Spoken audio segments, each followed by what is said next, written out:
রবিবার কাঞ্চনপুর কালীবাড়ি প্রাঙ্গণে কাঞ্চনপুর লায়ন্স ক্লাবের উদ্যোগে সমাজসেবামূলক কর্মসূচি অনুষ্ঠিত হয়। এই কর্মসূচির মাধ্যমে একদিকে যেমন দুস্থ ও অসহায় মানুষদের মধ্যে শীতবস্ত্র বিতরণ করা হয়, তেমনি অন্যদিকে দরিদ্র ও মেধাবী ছাত্রীদের পড়াশোনার সুবিধার্থে সাইকেল প্রদান করা হয়।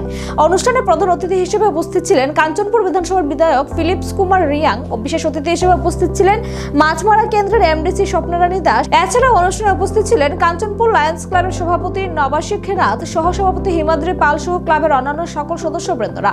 উপস্থিত অতিথিদের উপস্থিতিতে পুরো অনুষ্ঠানটি এক সামাজিক সৌহার্দ্য ও মানবিকতার আবহে সম্পূর্ণ হয়।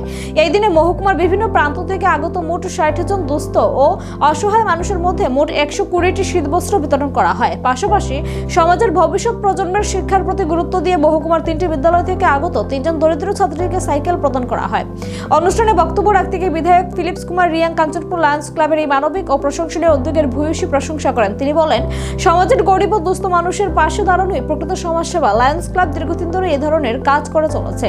তিনি আরো আশ্বাস দেন যে আগামী 2026-27 অর্থ বছরের মধ্যে কাঞ্চনপুর লায়ন্স ক্লাবকে একটি অ্যাম্বুলেন্স প্রদান করা হবে, যা এলাকার সাধারণ মানুষের চিকিৎসা পরিষেবায় বিশেষ ভূমিকা পালন করবে।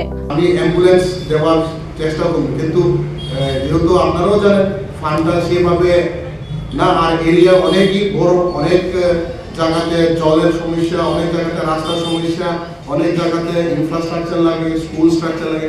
তো এই ফান্ডের মাধ্যমে সেভাবে আমি মিট করতে পারছি, কিন্তু আমি চেষ্টা করব যে যতদূর পারি আমি আপনাদের সাথে সহযোগিতা করব এবং জেনারেল পাবলিক সাথেও আমি ডেভেলপমেন্টের জন্য আমি হেল্প করব। অ্যান্ড আমি খুবই আনন্দ যে নট অনলি ইন কাঞ্চনপুর, এই যে লায়ন্স ক্লাবটা আজকে কালকে দিনে আমরা জাম্বুলি, দশদা এবং বসিরাম দিকেও আমরা যদি অ্যাওয়ারনেস করি খুবই ভালো হইব।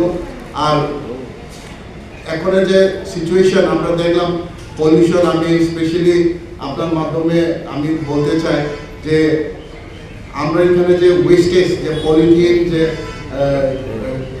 গার্বেজ, এটা কিন্তু আনসাইন্টিফিকলি ডিসচার্জ হইতেছে। অনেকে গিয়া নদীতে গিয়ে দাম করতেছে, অনেকে দেখা গেল রাস্তাতে জ্বালিয়ে এটা পুরো হইতেছে। সো এটা ডাইরেক্টলি আমরা যে এনভায়রনমেন্ট এফেক্ট করে। এবং আমি দেখলাম আপনারা লায়ন্স ক্লাবের মাধ্যমেও বিভিন্ন এনভায়রনমেন্টাল ইস্যু নিয়েও আপনারা অ্যাওয়ারনেস করেন এবং কাজ করেন। তো আমি আশা করি আগামীকালেও আপনারা এইভাবে নেচার নিয়ে আপনারা আরও ভালো কাজ করবেন। অ্যান্ড আই অ্যাসিওর ইউ যে আপনারা আমার মাধ্যমে যে কোনো হেল্প, অফিসিয়ালি হেল্প হোক বা পার্সোনাল হেল্প হোক, আই এম অলওয়েজ রেডি।